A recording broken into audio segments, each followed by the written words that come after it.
Hello friends, पिछले video में हमने निफ्टी के 1 आवर चार्ट में समझा था यहाँ से जो बाउंस शुरू हुआ है वहाँ से ये ए ओवर 1 बी ओवर 2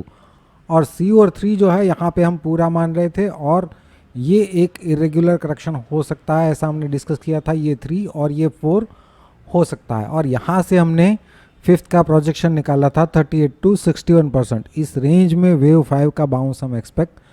कर रहे थे, लेकिन यहाँ से अगर ये एक डिक्लाइन करता है तो फिर भी ये रेंज में सपोर्ट लेने के बाद ये वेव 5 के लिए ऊपर जा सकता है। ओवरऑल इसके नीचे ट्रेड करता है तो ही निफ्टी में हम नेगेटिव थे, अदरवाइज यहाँ से या तो फिर इस रेंज में से हम बाउंस एक्सपेक्ट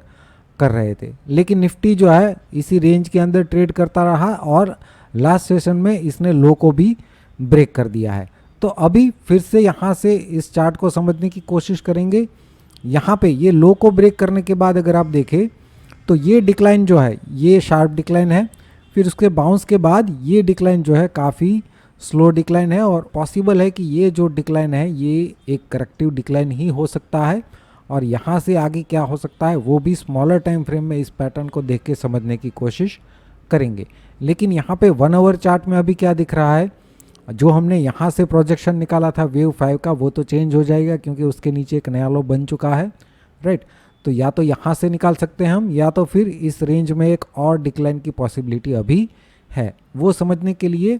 ये पर्टिकुलर पैटर्न है उसको स्मॉलर टाइम फ्रेम में देखेंगे। अभी यहाँ पे ये down side break even point है, इसमें कोई चेंजेस नहीं है, इसके नीचे ट्रेड करता है तो ही निफ्टी नेगेटिव है, अदरवाइज फिर से इसके ऊपर हमें बाउंस देखने को मिल सकता है। अब ये पैटर्न जो है उसको अगर हम स्मॉलर टाइम फ्रेम में देखें तो यहाँ पे ये शार्प डिक्लाइन के बाद ये बाउंस जो है करेक्टिव बाउंस है और उसके बाद ये डिक्लाइन जो है ये भी हमें करेक्टिव डिक्लाइन ही लग रहा है। पॉसिबल है कि ये एक ABC, फिर यहाँ से ये लिंक वेव X और यहाँ पे फिर से ये ABC, इस तरीके से ये एक डबल जिगजैग करेक्शन हो सकता है और ये AB और यहाँ से वेव C का बाउंस इस रेंज में पॉसिबल है हमें देखने को मिल जाए। तो इस बाउंस के बाद इस रेंज में से रेजिस्टेंस ले सकता है और फिर से डिक्लाइन इसके नीचे आ सकता है और इस रेंज में एक लो बना सकता है और इस तरीके से ये A, यहाँ पे B और इस रेंज में C, इस तरीके से ये वेव 4 का करेक्शन यहाँ पे पूरा करने के बाद फिर से फिफ्थ का बाउंस हमें देखने को मिल सकता है। तो जो हम फोर्थ यहाँ पे एक्सपेक्ट कर रहे थे कि 4 कंप्लीट हो चुका है और फिफ्थ स्टार्ट हो चुका है, राइट, लेकिन ऐसा नहीं है, ये इरेगुलर करेक्शन हम मान रहे थे। लेकिन यहाँ पे मार्केट ने थोड़ा सा चेंजेस कर दिया है अपने प्लान में, तो हमें भी अपने प्लान में चेंज करना होगा। तो यहाँ पे ये इरेगुलर करेक्शन की पॉसिबिलिटी है, इस रेंज में से एक डिक्लाइन हो सकता है और यहाँ पे सपोर्ट लेने के बाद फिर से वेव 5 जो है वो स्टार्ट हो सकता है। अभी हम इसमें क्या कर सकते हैं, इस रेंज में अगर हमें मंडे को देखने को मिलता है तो हम इसके ऊपर छोटे से स्टॉप लॉस के साथ शॉर्ट कर सकते हैं और टारगेट मिनिमम इसके नीचे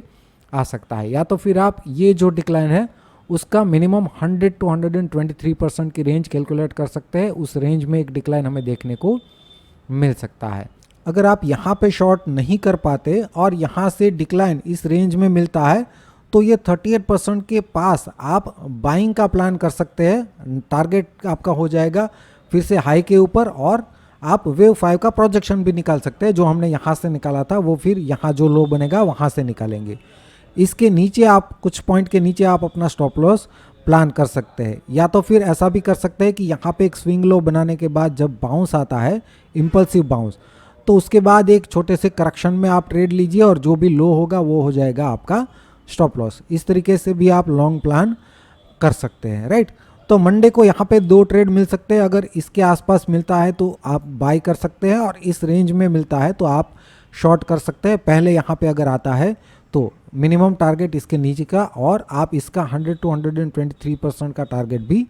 रख सकते हैं, राइट। ओवरऑल अभी भी जब तक इसके नीचे ट्रेड नहीं करता तब तक पॉजिटिव ही है, तो इसके आसपास अगर आपको मिलता है तो आप बाय का ट्रेड ले सकते हैं। तो फ्रेंड्स, निफ्टी में आज के वीडियो में बस इतना ही।